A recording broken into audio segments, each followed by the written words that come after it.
যখন আপনাদের বাইকগুলো মোবিল কমে যাবে, মোবিল ড্রেন করার সময়, কিংবা ইঞ্জিনের পিছন দিয়ে সাদা ধোঁয়া মারবে, যা আপনার সাইলেন্সার দিয়ে সাদা ধোঁয়া মারবে, কিংবা কম্প্রেশন কমে যাবে, সে সময় আপনাদের বাইকগুলো ইঞ্জিন ওভারহোলিং করা লাগতে পারে। তো ইঞ্জিন ওভারহোলিং করবেন কিভাবে?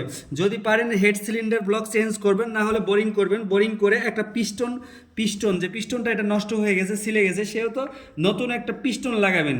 এই যে নতুন একটা পিস্টন লাগাবেন, এবং হেডের আপনারা করবেন কি, যে দুইটা ভাল্ব দিয়ে দিবেন, হেডের ভাল্ব দিবেন, এবং গাইড নষ্ট হয়ে গেলে আসলে গাইডটা সুন্দরভাবে সেরে নেবেন। আর টাইমিং চেঞ্জ করবেন, চেন গাইড চেঞ্জ করবেন, বা ক্লাস অ্যাসেম্বলি যদি টার্ন কমে যায় তবে ক্লাস অ্যাসেম্বলি পরিবর্তন করা লাগবে, টার্ন না কমলে ক্লাস অ্যাসেম্বলি পরিবর্তন করার দরকার নাই। আর অবশ্যই এখানে দেখতে পাচ্ছেন 1.5 থেকে 200 টাকা দামের যে পার্টসটা আছে, অয়েল পাম্প, যেটা মোবিল পাম্প বলে, এই মোবিল পাম্পটা আসলে পরিবর্তন করবেন। অল্প দাম হলো এই মোবিল পাম্পের জন্য।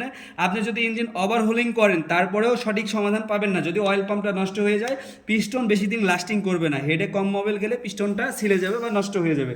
যে এই গাড়িতে ছিলে গেছিলো এই অয়েল পাম্পটা নষ্ট হওয়ার জন্য।